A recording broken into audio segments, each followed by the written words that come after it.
اللہ رب العزت کا ہم سب پر فضل اور احسان ہے کہ اللہ رب العزت نے ہم سب کو ہدایت کی دولت اور نعمت عطا فرمائی۔ اللہ رب العزت کا احسان ہے کہ انہوں نے ہمیں امام الانبیاء سید الانبیاء محمد الرسول اللہ صلی اللہ علیہ وسلم کی امت میں پیدا فرمایا۔ آپ صلی اللہ علیہ وسلم اللہ رب العزت کے آخری نبی، پیغمبر اور رسول ہیں۔ آپ صلی اللہ علیہ وسلم اور تمام انبیاء علیہم الصلاۃ والسلام جو دنیا میں تشریف لائے، انہوں نے انسانوں پر محنت کی، وہ انسانوں کی ہدایت اور رہنمائی کے لیے تشریف لائے۔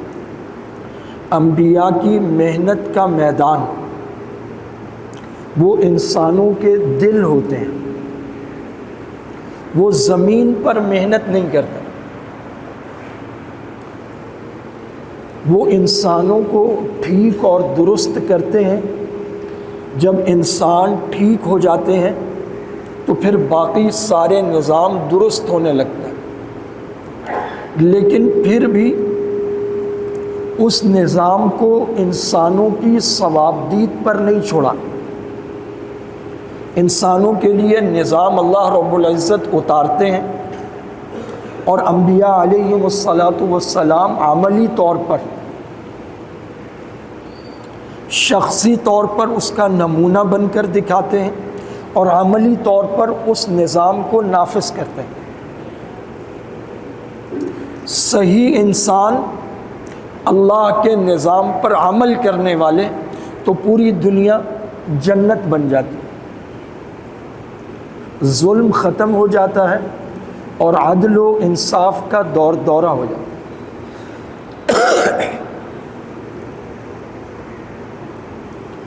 آپ صلی اللہ علیہ وسلم نے تمام انبیاء کی طرح انسانوں پر محنت کی، اور کم و بیش 23 سال کے عرصے میں ایک پوری جماعت تیار کی ایمان والوں کی، جنہیں صحابہ کرام رضوان اللہ علیہم اجمعین کہا جاتا ہے۔ حضرت ابن عباس رضی اللہ تعالی عنہ سے ایک روایت ہے، آپ صلی اللہ علیہ وسلم نے فرمایا، ان اللہ نظر الی قلوب العباد، اللہ تعالیٰ نے تمام انسانوں کے دلوں کی طرف نظر فرمائی تو جو سب سے بہترین قلوب اور دل پائے ان کو اپنا نبی بنایا، اور پھر اللہ رب العزت نے انسانوں کے دلوں کی طرف نظر فرمائی تو جو سب سے بہترین لوگ تھے ان کو میرے صحابہ ہونے کے لیے چن لیا۔ بعض کو میرا صحابی بنایا، بعض کو اہل بیت بنایا، بعض کو میرے سسرالی رشتہ دار بنایا، مختلف رشتے ذکر فرمائے۔ تو انبیاء کی جماعت وہ چنیدہ اور منتخب جماعت ہے۔ جب آپ کسی چیز کو منتخب کرتے ہیں تو اس میں کوالٹی دیکھتے ہیں۔ آپ کے سامنے بہت ساری چیزیں ہوتی ہیں، آپ ان میں سے کسی ایک کو منتخب کرتے ہیں، آپ منتخب کرتے ہیں۔ تو انبیاء اللہ تعالیٰ کا انتخاب ہے، اللہ تعالیٰ نے چنے ہیں۔ اللہ تعالیٰ تو خالق اور مالک ہیں، عالم الغیب ہیں، علیم بذات الصدور ہیں۔ پوری کائنات آپ کے سامنے، کوئی چیز آپ سے چھپی ہوئی نہیں۔ اور پوری کائنات کا اور اس کے ذرے ذرے کا علم اللہ تعالیٰ کو ہے، اللہ کے سوا کسی کو نہیں ہے۔ یہ ایک بڑا نقطہ ہے، اسے سمجھ لیجئے، بہت آسانی ہو جائے گی۔ آقا دو جہاں محمد الرسول اللہ صلی اللہ علیہ وسلم اللہ تعالیٰ کے بعد اس کائنات میں سب سے بڑی ہستی ہیں۔ حضرت شاہ ولی اللہ محدث دہلوی فرماتے ہیں، اور یہی ہمارا عقیدہ ہے، لا يمکن الثناء کما کان حقہ۔ آپ صلی اللہ علیہ وسلم کی تعریف و توصیف ایسی جیسا کہ آپ کا حق ہے ممکن ہی نہیں ہے۔ لا يمکن الثناء کما کان حقہ، بعد از خدا بزرگ توئی، قصہ مختصر۔ اللہ کے بعد اگر کوئی ہے تو آپ، لیکن کائنات کے ذرے ذرے کا علم صرف اللہ کو ہے۔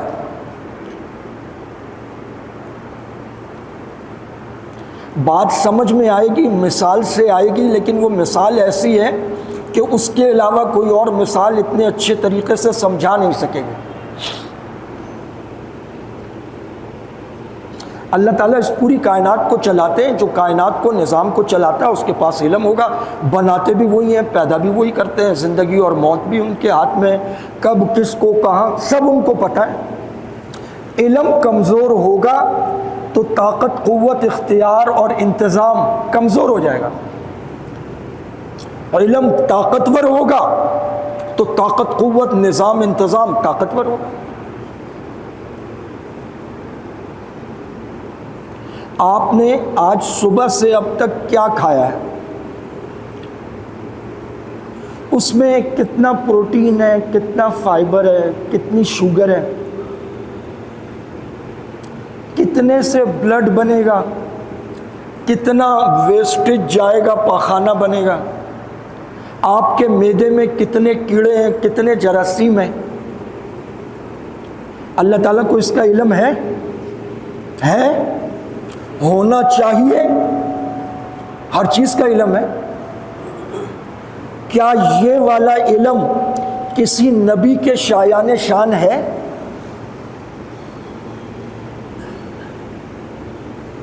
حضور نے فرمایا اوتیت علم الاولین والآخرین، مجھے اگلوں کا پچھلوں کا سارا علم دے دیا گیا۔ بے شک دے دیا۔ آسمان پر کتنے ستارے ہیں، کس ستارے کا کتنا وزن ہے، وہ ایک منٹ میں، ایک گھنٹے میں، ایک دن میں، ایک سال میں کتنا سفر کرتا ہے، سال کے بعد وہ کہاں ہوگا، اس کا کون سا حصہ جل جائے گا، سڑ جائے گا، کون سا ٹوٹ کے گر جائے گا، کون سا کسی کہکشاں میں، کسی گلیکسی میں جل کے ختم ہو کے تحلیل ہو جائے گا، اس کا علم اللہ کو ہے، ہونا چاہیے۔ یہ سارا علم نبی کے شایان شان ہے؟ کوئی ستارہ جل رہا ہے، سڑ رہا ہے، تباہ ہو رہا ہے۔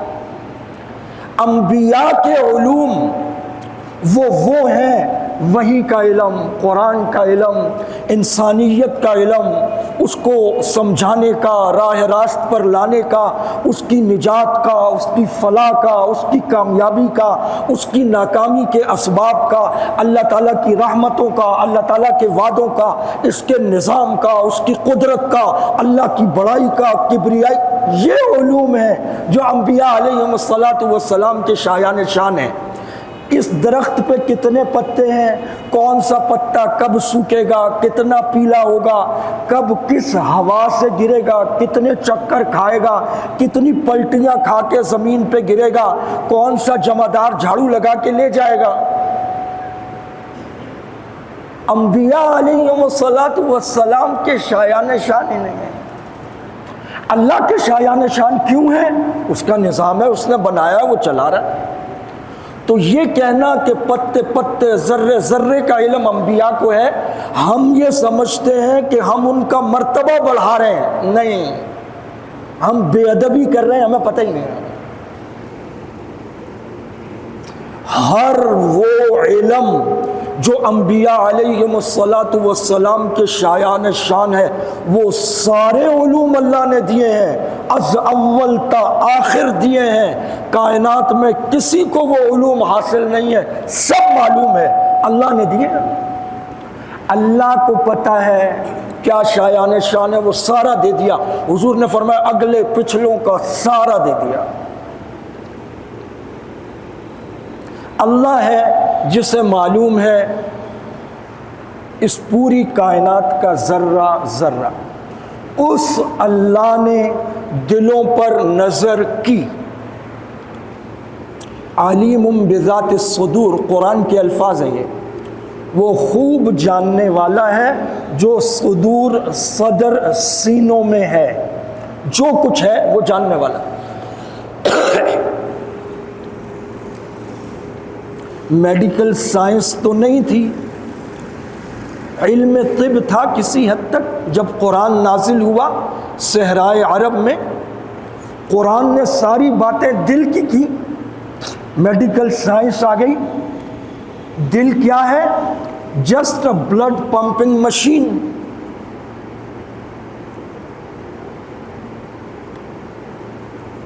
دنیا کا ہر ڈاکٹر اپنی محبوبہ اور بیوی سے کہتا ہے I love you from the core of my mind۔ میرا دماغ کر رہا ہے کہ میں تمہیں اپنا لوں اور اپنی شریک حیات بنا لوں۔ بھائی سوچنے سمجھنے کا کام تو دماغ کرتا ہے نا، محبت بھی دماغ سے کرتا ہوگا۔ آج میرا بڑا دماغ چاہ رہا ہے آئس کریم کھانے کا، اور آج تو بہت دماغ کر رہا ہے۔ دل ہے، دل دل دل، جسے تم جسٹ بلڈ پمپنگ مشین کہتے ہو، تم بھی کہتے ہو، وہ میرے دل میں رہتا ہے، میرے دل میں یہ خواہش ہے۔ قرآن، اللہ پاک، انبیاء، یہ جس نے بنایا ہے یہ اس کو معلوم ہے۔ 1400 سال کیا 36 کروڑ سال تحقیق کرتے رہو، بات یہیں کھڑی رہے گی۔ حضور نے فرمایا خبردار، تمہارے جسم میں گوشت کا ایک لوتھڑا ہے، الا وان فی الجسد مضغۃ، خبردار تمہارے جسم میں گوشت کا ایک لوتھڑا ہے، اذا صلحت صلح الجسد کلو، جب وہ ٹھیک ہوتا ہے تو پورا جسم ٹھیک ہو جاتا ہے۔ ہم یہ کہہ رہے ہیں کہ انبیاء علیہم الصلاۃ والسلام کی محنت کا میدان انسان ہوتے ہیں، اور انسانوں کے دل ہوتے ہیں، انبیاء انسانوں کے دل پر محنت کرتے ہیں۔ اور حضور یہ کہہ رہے ہیں کہ گوشت کا ایک ایسا لوتھڑا ہے، وہ ٹھیک ہو جائے تو پورا جسم ٹھیک ہو جائے گا۔ دنیا کے سارے انسانوں کو دعوت ہے، پوری کائنات کے سب سے بڑے طبیب کا انالیسس یہ رہا، یہ ہے انالیسس۔ اگر انالیسس ٹھیک ہے تو محنت کا میدان بھی ٹھیک ہے، محنت بھی ٹھیک ہے، رزلٹ بھی ٹھیک آئیں گے۔ اور اگر خدا نخواستہ تشخیص غلط ہوئی ہے تو کیا میدان اور کیا محنت اور کیا رزلٹ؟ آپ نے کہا دل ٹھیک ہوتا ہے پورا جسم ٹھیک ہو جاتا ہے۔ اور فرمایا وَإِذَا فَسَدَتْ، اور اگر یہ دل فساد کا شکار ہو جائے، بگڑ جائے۔ فساد کی تعریف آپ کیا کریں گے؟ فساد کیا ہوتا ہے؟ کر کے دکھا دیں اس کی تعریف۔ کوئی ایک چیز ہے ہی نہیں، خرابی در خرابی در خرابی، BCR خرابی، خرابی خرابہ، اس کو فساد کہتے ہیں۔ وَإِذَا فَسَدَتْ، جب یہ دل بگڑ جائے۔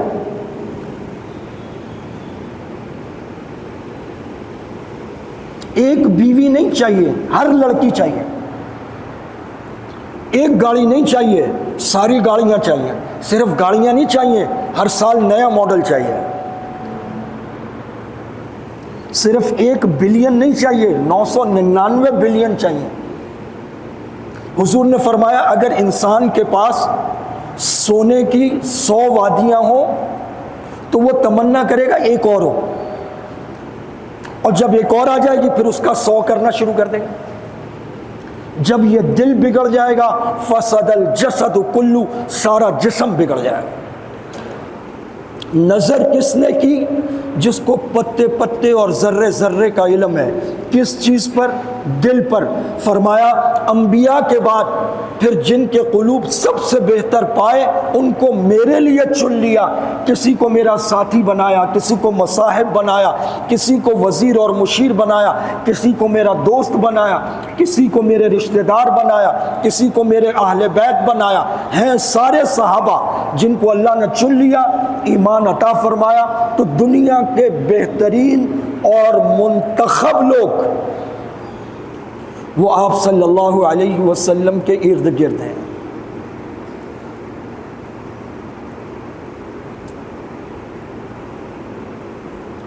باپ کو بیٹے سے بہت پیار ہے،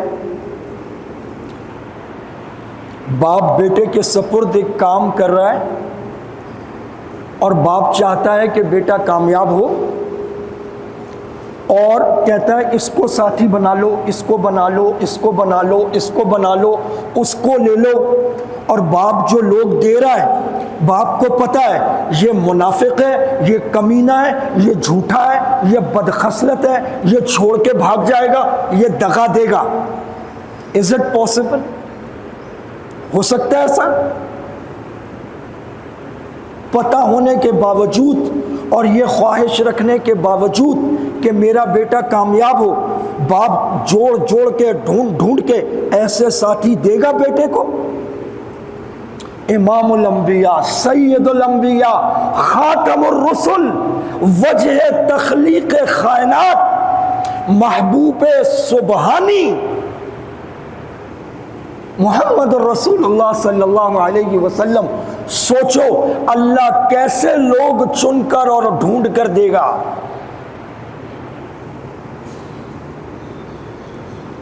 جتنا پیارا حبیب اتنے پیارے پیارے لوگ ڈھونڈ کر دے گا نا۔ حضرت ابن عباس کہہ رہے حضور نے کہا اللہ تعالیٰ نے دل دے کے بہترین دلوں کو میرے لیے منتخب کر لیا۔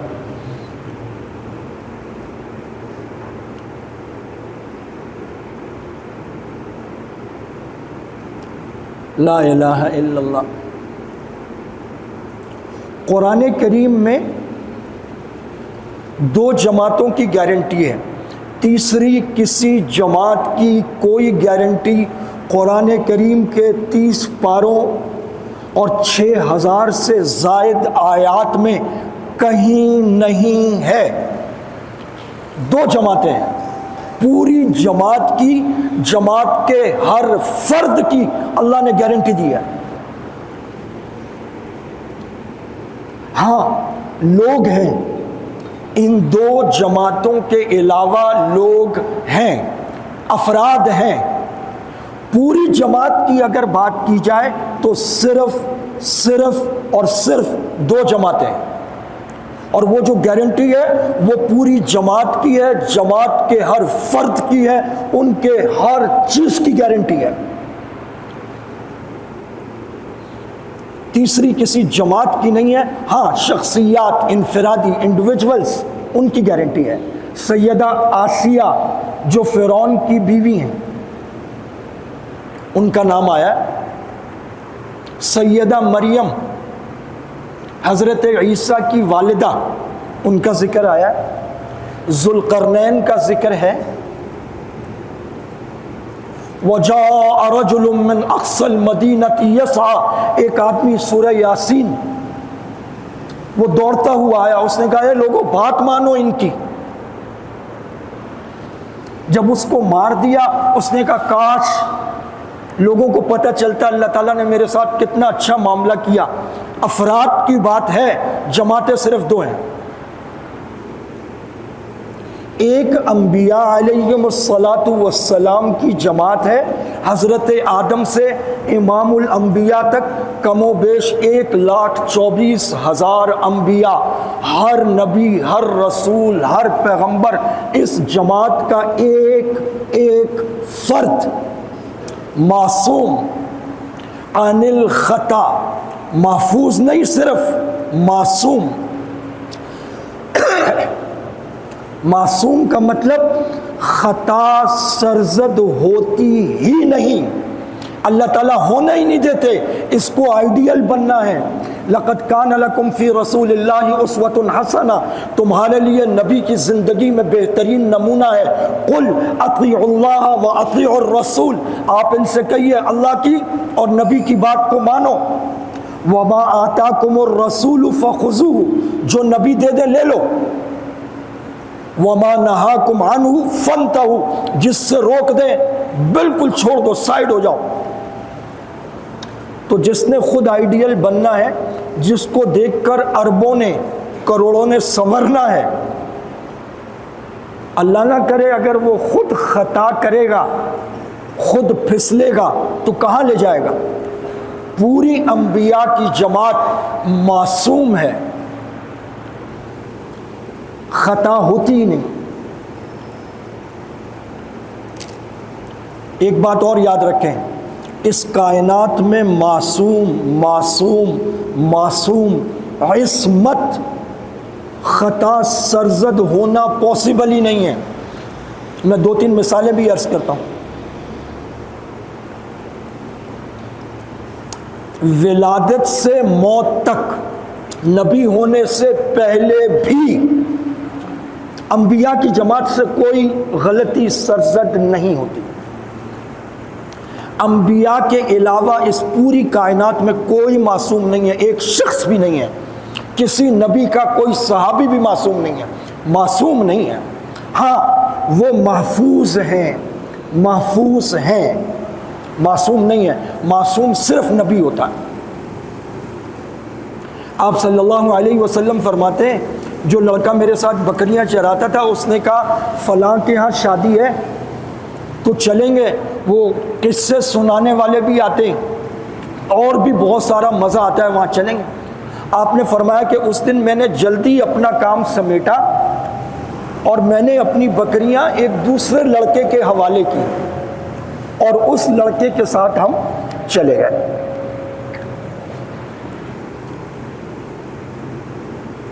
کہا ابھی وہ سب شروع بھی نہیں ہوا تھا کہ مجھے نیند آئی، اتنی زور کی نیند آئی کہ میں بالکل مدہوش سو گیا.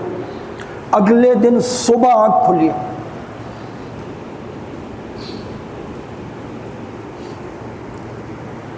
لوگوں کے لیے تو ایک لڑکا آیا ہوا ہے شادی میں، یہ امام الانبیاء سید الانبیاء ہے، یہ اس کی حفاظت کے ڈائریکٹ پہرے میں ہے، جس کی حکومت ذرے ذرے اور پتے پتے پر ہے.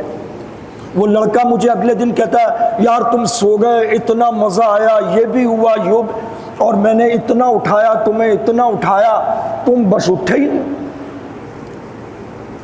یہ نظام ہے حفاظت کا.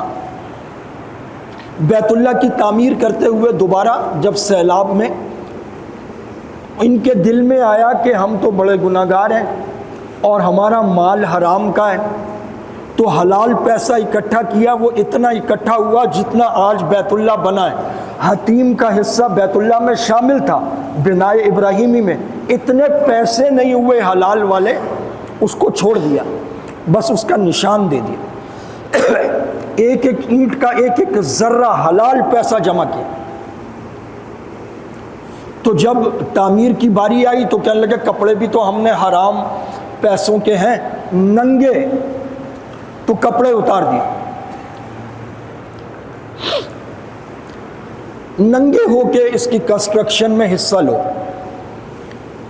آپ نے پڑھا ہوگا سیرت میں کہ مشرکین مکہ ننگے ہو کے بیت اللہ کا طواف کرتے تھے.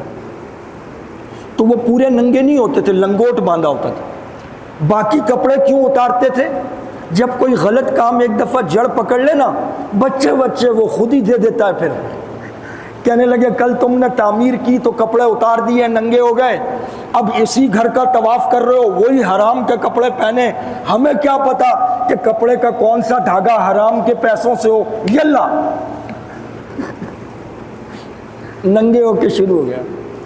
اس لیے آپ صلی اللہ علیہ وسلم فرمایا کہ سارے شوق سے جاتے تھے، میرا بھی دل ہوا میں بیت اللہ کی تعمیر میں حصہ لوں۔ میں وہاں پہنچا تو انہوں نے کہا بھائی کپڑے اتار دو، تو فرمایا میں نے اوپر کی چادر اتار دی اور اس کے بعد اپنے تہبند کی طرف ہاتھ بڑھایا کہ میں اس کو کھولوں، کیونکہ اس کے بغیر وہ کام نہیں کرنے دے رہے تھے، سارے ننگے ہو کے کر رہے۔ فرمایا میں اس کو کھولنے کے لیے ہاتھ بڑھایا، یکدم بے ہوش ہو کے گرا ہوں، ہوش ہی نہیں رہا مجھے، اٹھا کے گھر لائے مجھے۔ نظام چلتا ہے انبیاء کی حفاظت کا، ڈائریکٹ اللہ تعالیٰ کچھ ہونا ہی نہیں دیتے، نبی ہونے سے پہلے بھی نہیں ہونے دیتے۔ پہلی وحی آئی، حضرت جبرائیل آئے، آپ نے دیکھا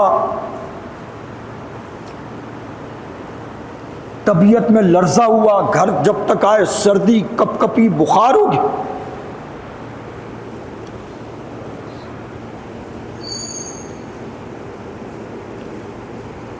لیکن ہوا یہ کہ اس کے بعد حضرت جبرائیل کی آمد کا سلسلہ رک گیا، وحی کا سلسلہ رک گیا۔ ورقہ بن نوفل حضرت خدیجہ کے انکل، حضرت خدیجہ ان کے پاس لے گئی تھی، بڑے عالم تھے انجیل کے، انہوں نے کہا فرشتہ تو وہی ہے جو موسیٰ اور عیسیٰ کے پاس آتا تھا، تو یہ جو تم نے دیکھا ہے یہ بالکل صحیح دیکھا ہے، کوئی وہم نہیں ہے۔ اس بات کا یقین ہو گیا، اور بھی بہت ساری باتیں ہوئیں۔ اب وہ فرشتہ نہیں آ رہا،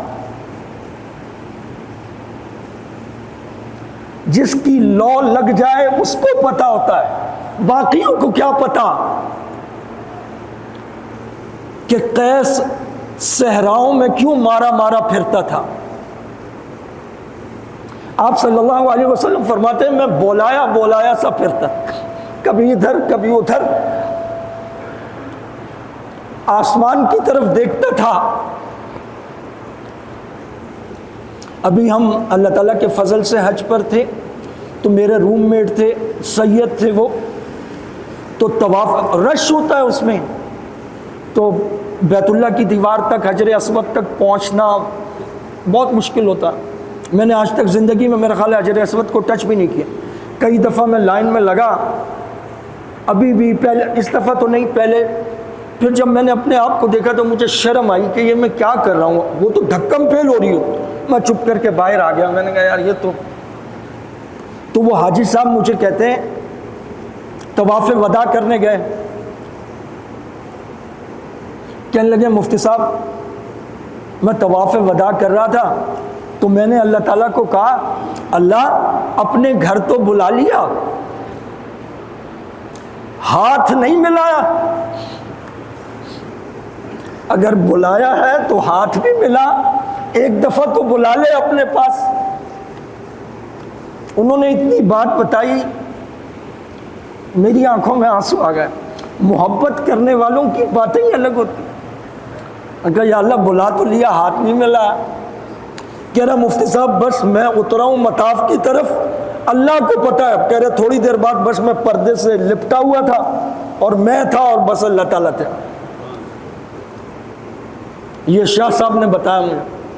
تو آپ صلی اللہ علیہ وسلم فرماتے ہیں میں کبھی اوپر دیکھتا تو اب ایک لگن لگی ہوئی ہے، محبت ہو گئی، راستے کھل گئے، اب فرشتہ نہیں آ رہا۔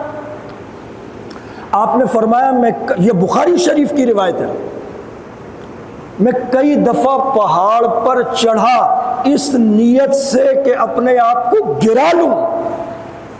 اب عام آدمی کو آپ یہ بات کہیں گے وہ توبہ توبہ توبہ کو نبی خودکشی کرنے جائے،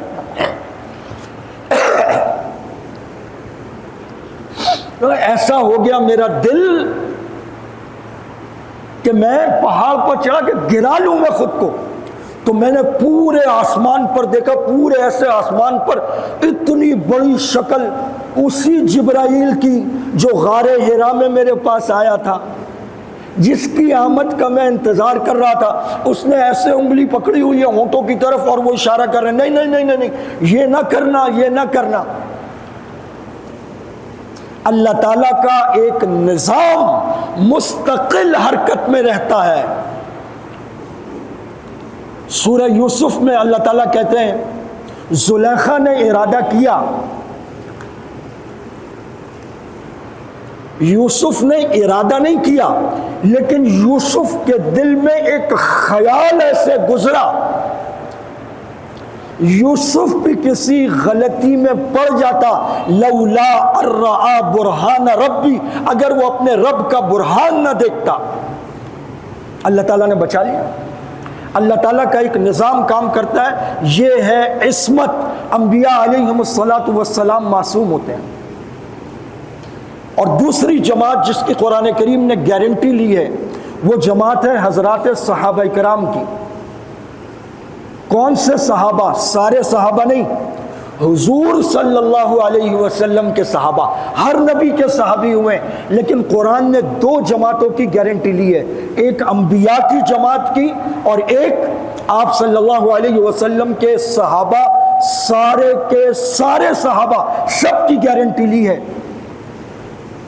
اور میں نے کیا عرض کیا، قرآن کے 30 پاروں میں 6000 سے زائد آیات میں کائنات کی کوئی تیسری جماعت نہیں ہے جس کی اللہ نے گارنٹی لی ہو۔ یہ دو جماعتیں گارنٹی لی ہے۔ صحابہ کے بارے میں کہا والسابقون الاولون من المہاجرین والانصار والذین اتبعوہم باحسان، پہلے والے بعد والے، انصار مہاجرین سابقون، سب کے سب رضی اللہ عنہم، اللہ سے راضی ہو گئے، ورضوا عنہ، اللہ ان سے راضی ہو گیا۔ آپ صلی اللہ علیہ وسلم اور تمام انبیاء انسانوں کے دل پر محنت کرتے ہیں۔ حضور نے انسانوں پر محنت کی، ایک جماعت تیار کی، اس کا میتھڈ کیا تھا؟ هو الذی بعث فی الامیین، اللہ وہ ہے جس نے بے پڑھے لکھوں میں سے، انہی میں سے رسولا منہم، کیا کرتا ہے؟ یتلو علیہم آیاتی، آیات کی تلاوت کرتا ہے، وَيُزَكِّيهِمْ، ان کا تزکیہ کا۔ شاکر صاحب یہ ہمارے والد صاحب کے دوست ہیں اور ہمارے 40 سال سے ٹرسٹ کا حصہ ہیں، بزرگ ہیں ہمارے۔ میرا پھر سفر ہے تو پیغام آیا کہ بھائی مجھے بلوا لیں، پھر میں نے گاڑی بھجوائی، میں نے کہا آ جائیں کیونکہ میں تو پھر بزی ہو جاؤں گا اور سفر ہے میرا، میں پھر نکل جاؤں گا۔ لا الہ الا اللہ۔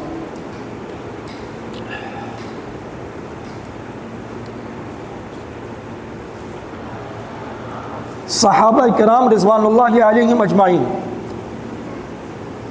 قرآن کریم میں اللہ تعالیٰ فرماتے ہیں محمد اور اس کے ساتھی، محمد الرسول اللہ والذین معہ، وہ جو ساتھ ہیں، اشداء علی الکفار، کافروں پہ سخت ہیں، سکا مامو، سکا مامو، عاص بن وائل، عاص بن وائل ہے یا حشام بن وائل، سکا مامو ہے حضرت عمر کا، بدر میں اپنے ہاتھ سے قتل کیا ہے حضرت عمر نے۔ اشداء علی الکفار رحماء بینہم، اللہ تعالیٰ فرما رہے ہیں قرآن سورہ فتح، آپ ان کو دیکھو گے کبھی رکوع میں کبھی سجدے میں اللہ کے فضل ڈھونڈ رہے ہیں، ان کی پیشانیاں نور سے جگمگا رہی ہیں، تراہم رکعا سجدا، ان کی پیشانیوں پہ سجدے کا اثر دیکھیں گے۔ ہمارے ہاں بعض حضرات ہوتے ہیں وہ پیشانیوں پر بڑے بڑے سجدوں کے کالے نشان ہوتے ہیں، اسکن ڈیزیز ہے، اسکن ڈیزیز، یہ وہ نشان نہیں ہے جس کو ہم سمجھتے ہیں نمازی کا نشان ہے، وہ ماتھے کا نور ہی الگ ہوتا ہے، اس کا آپ وہ علاج کریں ٹھیک ہو جاتا ہے۔ اللہ اس کھیتی کو بڑھاتا ہے، کیوں؟ تاکہ اس کے کسان کا دل خوش ہو، یعجب الزراع لیغیظ بہم الکفار، تاکہ کافروں کو غیظ و غضب آئے، ان کے سینے سڑ جائیں۔ نبی کا سینہ یعجب الزراع، یعجب عربی زبان میں عجب سے ہے، اردو میں اس کا معنی تکبر وغیرہ کے معنی میں آتا ہے۔ یعجب کا معنی ہوتا ہے کوئی چیز آپ کو بہت بہت بہت پسند آئے تو وہ اس سے بھی زیادہ بڑھ جائے گی تو خود پسندی ہو جائے گی، وہ تکبر ہے۔ نبی کا سینہ ٹھر جائے اور کافروں کے سینے، لیغیظ بہم الکفار، غیظ و غضب، نبی کا سینہ ٹھر جائے اور کافروں کے سینے سڑ جائیں۔ یہ ہے نبی کے صحابہ کی جماعت، اور اس کی گارنٹی لی ہے اللہ پاک نے۔ تو نبی کے صحابہ یہ کس کی محنت ہے؟ ان پر کس نے محنت کی ہے؟ ان کو پڑھایا کس نے؟ سکھایا کس نے؟ آذانیں کس نے دی؟ نمازیں کن کو پڑھائیں؟ قرآن جو اترا کن کو سکھایا، کن کو سنایا؟ صفہ کے چبوترے پر کون تھے؟ بدر میں کون تھے؟ احد میں کون تھے؟ ابھی جب سفر ہوا تو ہمارے ہاں بڑا چلن ہے زیارات کا۔ میں نہیں جاتا زیارات پہ زیادہ، اور خود تو جاتا ہی نہیں۔ کوئی آ جائے لے جائے تو چلا جاتا ہوں، اس میں بھی میں زیادہ تر گاڑی سے نہیں اترتا، اور اگر کہیں اترنا ہو تو پہلے میں اس کی تحقیق کرتا ہوں۔ لیکن اب ماشاءاللہ سعودیہ میں بڑا اچھا کام شروع ہو گیا۔ یہ ان اللہ کے بندوں نے تو مشین لگائی ہوئی تھی، غار ثور پہ چڑھنا بھی کفر، غار حرا پہ جانا بھی کفر، زیارات بھی کفر۔ اب وہ بہت سارے اندر ہیں تو بڑا سکون ہے وہاں، اور ماشاءاللہ اب وہ کھود کے زیارات نکال رہے ہیں، اور اس کی پوری تحقیق۔ میں بیر غرض پہ گیا، اس نے کہا جی یہ کنواں ہے، آپ صلی اللہ علیہ وسلم نے فرمایا تھا کہ اس سے مجھے غسل دے۔ میں نے کہا ٹھہرو، میں نے نکالا گوگل سے، اس کو شروع کیا وہ روایات اس کی۔ میں نے کہا بسم اللہ، یہ تو اترو۔ ہم اترے وہاں، جب میں پہنچا تو میرا دل خوش ہو گیا۔ وہ سارا بنا کے انہوں نے بہترین، وہاں وہ جس طرح ہر جگہ ہوتا ہے نا دنیا میں جو پوائنٹ ہوتے ہیں گائیڈز کے، اس کے جو ٹور کرتے ہیں گھومتے ہیں، تو وہاں اس چیز کے بارے میں وہ پوری حدیث، اس کے سارے حوالہ جات لکھے ہوئے تھے۔ میں نے کہا اب لوگوں کو کتنا فائدہ ہوگا اس سے۔ بدر میں آپ صلی اللہ علیہ وسلم صحابہ کرام رضوان اللہ علیہ مجمعین کے بارے میں رات کو دعا کر رہے ہیں، اے اللہ اگر یہ مارے گئے تو زمین پہ آپ کی عبادت پھر نہیں ہوگی۔ یہ حضور کے الفاظ ہیں، اللہم ان تہلک ہذہ العصابہ فلن تعبد ابدا۔ اے اللہ اگر یہ جماعت ماری گئی نا تو زمین پہ دوبارہ کبھی آپ کی عبادت نہیں ہوگی۔ یہ کیا بات ہے؟ وہ اللہ ہے، یہ مارے جائیں گے اللہ اور پیدا کر دے گا۔ حضور امام الانبیاء، سید الانبیاء، خاتم الانبیاء، آپ جیسا کوئی ہے ہی نہیں، آپ جیسی کوئی محنت کر ہی نہیں سکتا۔ اور یہ جو جماعت ہے یہ منتخب ترین لوگ ہیں، ان کے دل دیکھ کر آپ نے انتخاب کیا۔ آپ نے مجھے بتایا کہ میں نے دل دیکھ کر ان کا انتخاب کر کے یہ ساتھی آپ کو دیے، تو کائنات کے سب سے بہترین دل مجھے دیے، کائنات کی سب سے پاکیزہ محنت پوری دیانتداری سے جان لگا کر میں نے کی، تو ان جیسی کوئی اور جماعت دنیا میں ہو سکتی ہے؟ یہ میں نے تیار کیے ہیں، آپ کے لیے کیے ہیں، ان سے بہتر کائنات میں کوئی ہو ہی نہیں سکتا۔ تو اگر یہ مارے گئے تو بس پھر ختم، کون ہوگا پھر؟ ایسے ہی نہیں کہا، محنت کر کے کہا، اور اتنا روئے اتنا روئے اتنا روئے۔ حضرت ابو بکر پہرے پر، آپ صلی اللہ علیہ وسلم دو چادروں میں کھڑے ہو کر، بیٹھ کر، سجدے میں جا کر، اپنا چہرہ مبارک زمین پہ لگا کر، دونوں ہاتھوں کو اوپر، گردن نیچے، رو رہے۔ پھر اٹھ کے کھڑے ہوئے، آپ کی چادر گر گئی کندھوں والی۔ حضرت ابو بکر کی بس ہو گئی، پیچھے سے آ کر ایسے چمٹ گئے، کہا یا رسول اللہ، اللہ تعالیٰ ضرور آپ کی مدد کریں گے، آپ بس کر دیں۔ کیا محبت تھی حضرت ابو بکر کی آپ صلی اللہ علیہ وسلم سے۔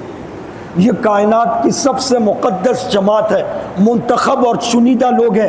انبیاء معصوم ہیں، ان سے خطا ہوتی نہیں، صحابہ معصوم نہیں ہیں، صحابہ سے خطا ہوتی ہے، غلطی ہوتی ہے، گناہ ہوتا ہے۔ صحابہ محفوظ ہیں، محفوظ۔ اللہ تعالیٰ اس گناہ پر ان کو رہنے نہیں دیتا، توبہ کی توفیق دیتا ہے۔ نبی کی تربیت میں وہ درست ہو جاتی ہے، ٹھیک ہو جاتی ہے۔ اللہ تعالیٰ فرماتے ہیں ہم نے یہ جو میدان جنگ سے بھاگے، ہم نے ان کو معاف کر دیا، آپ بھی معاف کر دیں۔ فاعف عنہم واستغفر لہم، اور ہم سے ان کے بارے میں استغفار کریں۔ اور اتنا ہی نہیں، وشاورہم فی الامر، اب دوبارہ سے ان کو مشوروں میں شریک کر لیں، معاف کر دیں گے۔ قد عفا عنہم، اللہ نے ان کو معاف کر دیا۔ تو امام ابو بکر جساس رحمۃ اللہ علیہ نے لکھا کہ صحابہ سے غلطیاں کیوں ہوئیں؟ انہوں نے کہا اس لیے ہوئی کہ انسان تھے، انسانوں سے ہوتی ہیں، اور اس لیے بھی ہوئی کہ اگر ان سے غلطی نہ ہوتی، حضور اس کو درست نہ کرتے، طریقہ نہ بتاتے، تو پوری امت کو کیسے پتہ لگتا کہ یہ والی غلطی ہوگی تو کیا ہوگا، یہ غلطی ہو گئی تو کیا ہوگا، اس غلطی کی سزا کیا ہے، اس کا گناہ کیا ہے۔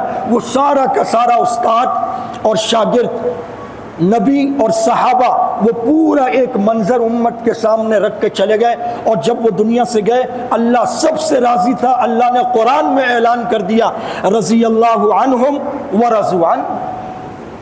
تو قرآن کیا کہتا ہے؟ صحابہ کی جماعت سے نبی کا سینہ ٹھرتا ہے اور کافروں کا سینہ، میرا گلا بیٹھا ہوا ہے، آپ کا بھی بیٹھا ہوا ہے،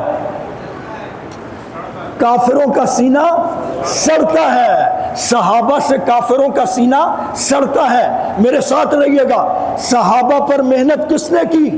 حضور نے۔ صحابہ کس کی کمائی ہے؟ حضور کی۔ صحابہ کس کی فصل ہے؟ حضور کی۔ صحابہ کے بڑھنے پہ کون خوش ہوتا ہے؟ حضور خوش ہوتے ہیں۔ اللہ فرماتے ہیں لیغیظ بہم الکفار، اور صحابہ کے بڑھنے سے، ان کی طاقت سے، ان کی قوت سے کافروں کے سینے سڑتے ہیں۔ یکم محرم الحرام، محرم کا پورا مہینہ شہادتوں سے معنون ہے۔ 10 محرم الحرام پورا خاندان نبوت، اہل بیت کربلا میں ذبح ہو گئے۔ وہ جو ذبح کرنے آئے تھے، پورا ہفتہ نمازیں سیدنا حسین کے پیچھے پڑی ہیں۔ یہ نوکری بڑی خطرناک چیز ہے۔ ان کو پتہ تھا نواسہ رسول ہے، ان کو پتہ تھا جنتی نوجوانوں کے سردار ہے، ان کو پتہ تھا اس کے ہوٹے پر ہوٹ رکھ کر نبی نے چوما ہے، ان کو پتہ تھا، ان کو پتہ تھا کندھوں پہ اٹھایا ہے، ان کو پتہ تھا سجدے لمبے کیے ہیں۔ آپ ہمارے بڑے، آپ ہمارے امام، آپ جنت کے نوجوانوں کے سردار، نوکری ہم یزید کی کرتے ہیں، تنخواہ وہاں سے لیتے ہیں، نبی کا نواسہ، نبی کا خاندان ذبح کر۔ اب بھی تمہیں بیوروکریسی سمجھ نہ آئے تو کب سمجھ آئے گی؟ نظام کے سینے میں دل نہیں ہوتا، اور نظام کسی کو اٹھا لے یا مار دے اس کا مطلب یہ بھی نہیں ہوتا کہ وہ مجرم ہے۔ حضور کے سر پہ 100 اونٹوں کا انعام تھا، حضرت ابو بکر کے سر پہ بھی تھا، کہا زندہ مردہ گرفتاری 100 اونٹ دیں گے۔ پہلی محرم حضرت عمر فاروق، انبیاء آتے ہیں زمین سے ظلم ختم کرنے، سینوں کو ٹھیک کرنے۔ آپ صلی اللہ علیہ وسلم کے صحابہ بھی کم و بیش 1,24,000 ہیں۔ 1,24,000 انبیاء علیہم السلام کی محنت کا خلاصہ نبی نے ایسے صحابہ کی جماعت تیار کر دی جو انبیاء کی صفات والے ہیں، جو صفات انبیاء میں ہوتی ہیں، اور وہ چاہتے ہیں کہ لوگ ایسے ہو جائیں۔ آپ صلی اللہ علیہ وسلم کی محنت سے وہ ساری صفات زندہ ہو گئی۔ عدل و انصاف کی صفت جس شخصیت میں سب سے زیادہ تھی وہ حضرت عمر فاروق رضی اللہ تعالیٰ عنہ ہے۔ حتیٰ کہ جو سپرلیٹو ڈگری ہے عدل کی، اس کا نام کیا ہے؟ عدل فاروقی۔ عدل، انصاف، بہت عدل، سب سے سپرلیٹو ڈگری کیا ہے؟ عدل فاروقی، دنیا میں مشہور ہے۔ کائنات کا سب سے عادل حکمران، جس کے دور میں محاورتاً نہیں حقیقتاً شیر اور بکری ایک گھاٹ پہ پانی پیتے تھے۔ وہ روایت یاد ہے نا، جب ایک چرواہے نے دیکھا کہ بھیڑیا کھا گیا بکری کو، اس نے کہا اس کا مطلب ہے عمر کا انتقال ہو گیا۔